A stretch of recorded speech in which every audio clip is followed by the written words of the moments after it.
셋별 Assalamualaikum warahmatullahi wabarakatuh. Dalam proses pembelajaran di sekolah harus dapat bekerja secara maksimal untuk memberikan hasil yang maksimal juga bagi siswa. Namun kadang luput dari pandangan pengajar akan pentingnya mengenal, baik itu dalam mengenal karakter siswa, mengenal lingkungan siswa, dan mengenal siswa itu sendiri. Mungkin bukan hal yang asing lagi jika pelajaran matematika merupakan pelajaran yang paling sering dialami kesulitan bagi siswa. Salah satunya dalam soal cerita matematika. Butuh metode yang baik untuk proses pemahamannya. Perkenalkan, saya Arif Firmansyah dengan NIM 20081105019 dengan judul Penelitian Pengaruh Metode Drill dalam soal cerita matematika siswa kelas 7. Sedikit saya singgung sebelumnya,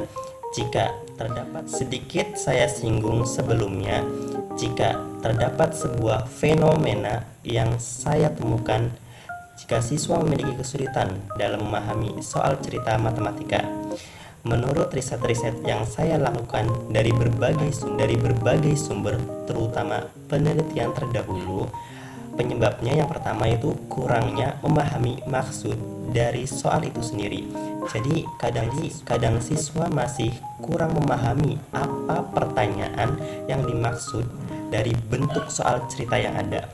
Yang kedua, kurang mampu dalam menentukan operasi matematika. Di sini siswa masih bingung jika dalam soal cerita tersebut, jika dibuat dengan rumus matematika itu bagaimana gitu. Kadang rumus yang mereka tulis atau yang mereka gunakan itu salah gitu.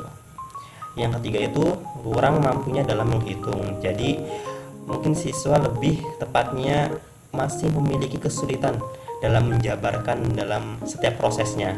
Jadi tidak sedikit pula yang mengerjakan soal cerita matematika itu menggunakan jawabannya yang kurang mendetail gitu, bahkan belum tuntas. Jadi perlunya memberikan pemahaman untuk siswa agar dapat menguasai semua tahap-tahapan dalam pemecahan masalah soal cerita tersebut. Tetapi sebagai pendidik pun harus mampu memberikan dampak positif bagi siswa dalam mengajar, seperti memberikan motivasi, mengenal lingkungannya, dan kecerdasan dari siswa itu sendiri. Melihat dari unsur-unsur dalam permasalahannya ada, saya memilih metode drill atau metode latihan berulang untuk dapat meningkatkan pemahaman akan soal cerita matematika, karena dalam metode drill memiliki manfaat meningkatkan percaya diri, dapat berpikir kritis, dan tentunya siswa dapat termotivasi untuk dapat belajar matematika lebih baik lagi, terutama dalam pemahaman soal cerita matematika. Maka dalam pernyataan masalahnya, karena kurangnya materi tentang pemahaman soal cerita matematika yang sering terjadi, saya menggunakan metode drill untuk melihat pengaruh metode tersebut apakah memiliki dampak yang signifikan dalam pemecahan masalah soal cerita matematika dari materi SMP. Dan rendahnya motivasi siswa terjadi menjadikan metode drill sebagai metode yang tepat untuk menciptakan karakter siswa yang positif, berpikir kritis, dan terbiasa dengan latihan dalam prosesnya.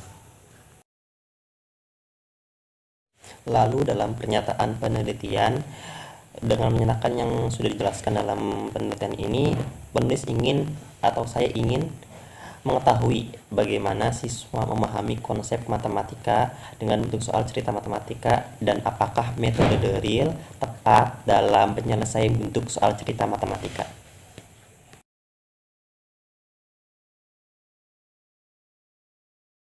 Lalu pada bab 2 tentang tinjauan literatur, yang pertama adanya tinjauan konseptual, di mana kita tahu jika siswa untuk dapat memahami semua jenis ilmu dalam proses pembelajaran di sekolah, pada dasarnya siswa diajarkan untuk menyelesaikan masalah dengan menalar, menganalisis, dan mencari solusi.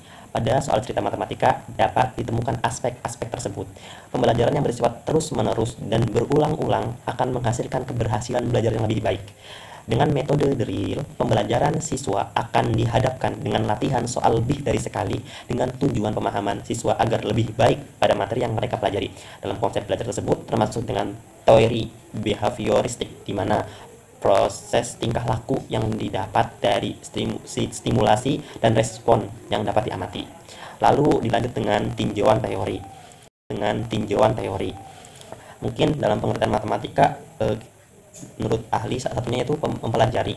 Kalau dalam kata Sanskerta sendiri diartikan sebagai inteligensi. Dengan demikian, pembelajaran matematika yaitu kegiatan untuk berpikir dan bernalar untuk memecahkan persoalan. Baik dalam proses pembelajaran memiliki tujuan untuk membentuk pola pikir dalam menerapkan suatu hubungan konsep dengan konsep-konsep yang lain. Menurut Wahyuni pada 2012, ilmu dasar siswa dalam pembelajaran yaitu pemecahan masalah matematika untuk mengenal konsep, keterampilan, dan proses matematika dalam pemecahan masalah matematika.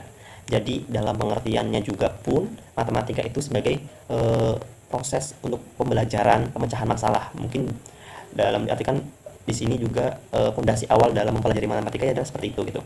Terus menurut Retna 2013 tentang soal cerita matematika yaitu bertujuan agar siswa berlatih dan berpikir secara deduktif, dapat melihat hubungan dan kegunaan matematika dalam kehidupan sehari-hari, dan dapat menguasai keterampilan matematika serta memperkuat konsep matematika. Padahal yang mungkin belum mengetahui tentang soal cerita matematika di sini kan berhubungan dengan kehidupan sehari-hari gitu. Jadi agak sedikit bagaimana gitu kalau siswa tidak paham gitu dengan konsep yang mereka mungkin alami di sekitar mereka gitu. Jadi perlunya metode yang baik gitu untuk meningkatkan belajar siswa dalam memahami maksud isi soal, dan perlunya solusi yang baik dengan memahami operasi matematika yang digunakan. Lalu menurut salah satu jurnal yang saya baca yang ditulis oleh Nahdi Dede Salim 2017 tentang metode drill, di mana dalam metode pembelajaran salah satu hal yang penting dengan matematika yang penuh dengan proses penalaran tentunya, metode drill menjadi salah satu metode yang cocok diaplikasikan untuk proses pembelajaran matematika, terutama dalam soal cerita matematika. Dengan latihan secara berulang-ulang pada metode drill, siswa dapat menguasai keterampilan yang bersifat spesifik. Dengan tujuan metode drill seperti siswa dapat memahami materi, hasil belajar yang baik, memperluas pengetahuan dan keterampilan siswa. Jadi dalam metode drill itu menciptakan keaktifan baik dalam berpikir siswa dan juga dalam penyampaian ekspresi secara kegiatan pembelajaran. Motivasi siswa tentu juga dapatkan, juga meningkatkannya kepuasan gitu. Jadi ada kepuasan pembelajaran yang mereka rasakan. Mungkin dalam penelitian ini saya pun memperoleh penelitian terdahulu yang relevan. Yang pertama itu penelitian yang dilakukan oleh Eli Sukumawati dan Randi Ahmad Irwanto pada tahun 2016 dengan judul penerapan metode drill untuk meningkatkan kemampuan pemecahan masalah matematis siswa kelas 8. Nah, dalam hasil penelitiannya di situ yaitu meningkatnya kemampuan siswa setelah pembelajaran menggunakan metode drill dengan ditunjukkannya hasil presentasi nilai rata-rata siswa yang meningkat. Jadi dapat kita simpulkan bahwa dalam penelitian Eli dan Randi ini metode drill itu memberikan pengaruh gitu terhadap pemecahan masalah matematis siswa. Yang kedua yaitu penelitian yang dilakukan oleh Muhammad Faisal Amir pada tahun 2015 dengan judul proses berpikir kritis siswa sekolah dasar dalam pemecahan masalah berbentuk soal cerita matematika berdasarkan gaya belajar. Jadi proses penelitian yang di sini tuh saya ambil karena dalam proses berpikir kritis siswa dengan gaya belajar. Jadi ada keterkaitan dengan metode drill yang saya ambil, di mana metode drill juga memiliki tahapan di mana siswa harus berpikir kritis dalam penyelesaian soal cerita gitu, dalam soal itu atau latihan gitu. Dalam penelitian ini juga beberapa gaya belajar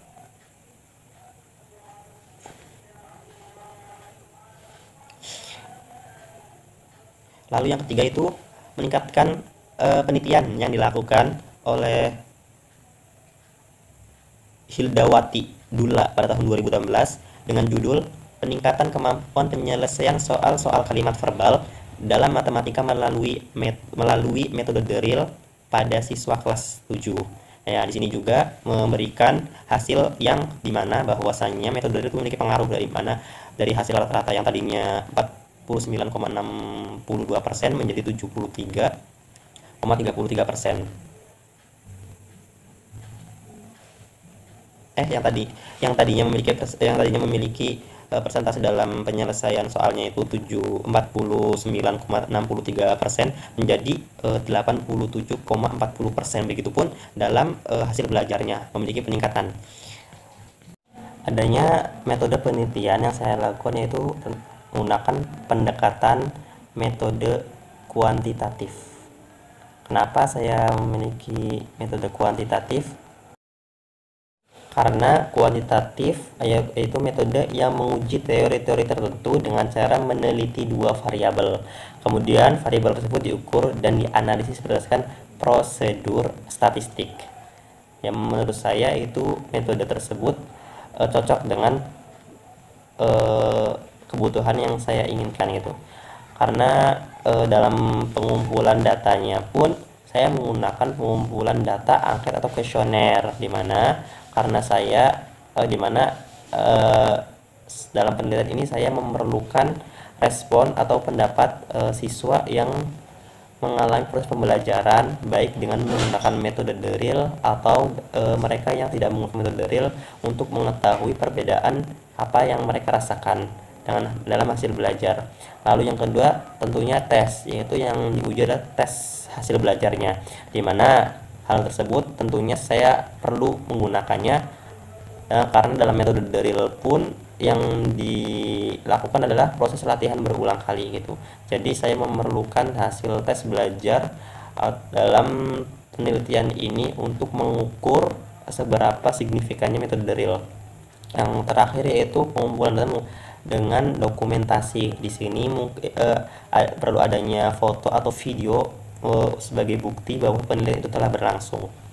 Perlu adanya foto atau video sebagai bukti bahwa penelitian itu telah berlangsung. Lalu pada hipotesis penelitian yang saya lakukan yaitu memiliki dua hipotesis, di mana adanya hipotesis HO yang biasanya merupakan suatu pernyataan bahwa tidak ada hubungan di antara variabel. Lalu hipotesis dengan HA yaitu kebalikannya, adanya hubungan antar variabel secara potensial. Lalu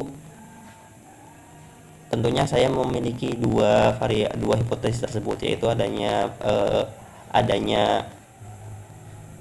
pengaruh atau tidak adanya pengaruh metode drill dalam penyelesaian soal cerita matematika.